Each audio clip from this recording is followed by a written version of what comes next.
Hey there, welcome back. So few days ago, both Nova 9 and 9 Pro were leaked along with few images of rear side of the phones.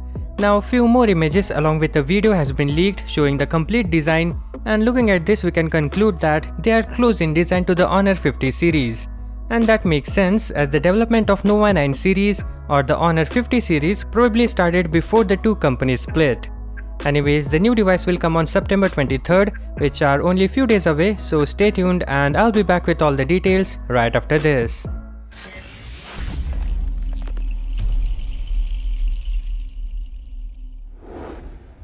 The Huawei Nova 9 sports a 5.57-inch Full HD Plus 120Hz OLED panel with curved edges as well as a center hole punch cutout.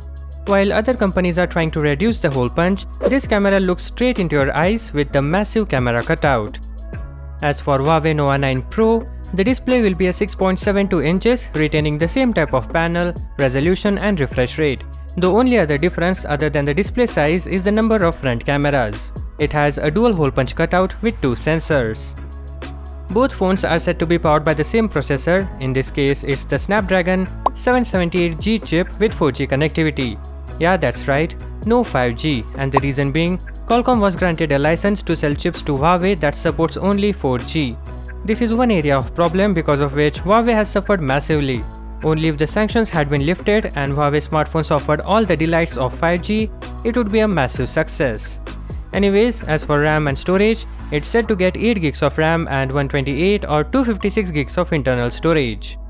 As for cameras, both phones are said to come with the main 50-megapixel RYYB sensor with an aperture of f1.7, accompanied by an ultra-wide 8-megapixel with an aperture of f2.2 and a couple of 2-megapixel sensors for macro photography and depth analysis. On the front, Nova 9 will sport a 32-megapixel lens, and as for Nova 9 Pro, well, we have no idea as of now. When it comes to battery, things get interesting. Nova 9 will get a 4300 mAh cell with a charging speed of 66 watt, but for the Pro variant, the battery size is reduced to 4000 mAh while providing faster charging speed of 100 watt. So while one lasts longer, the other charges quickly. Which one do you prefer? Comment down below. Both these phones will run the proprietary operating system Harmony OS 2.0.1. So that's all for this video. Hope to catch you guys in the next one. Thank you for watching. Peace out.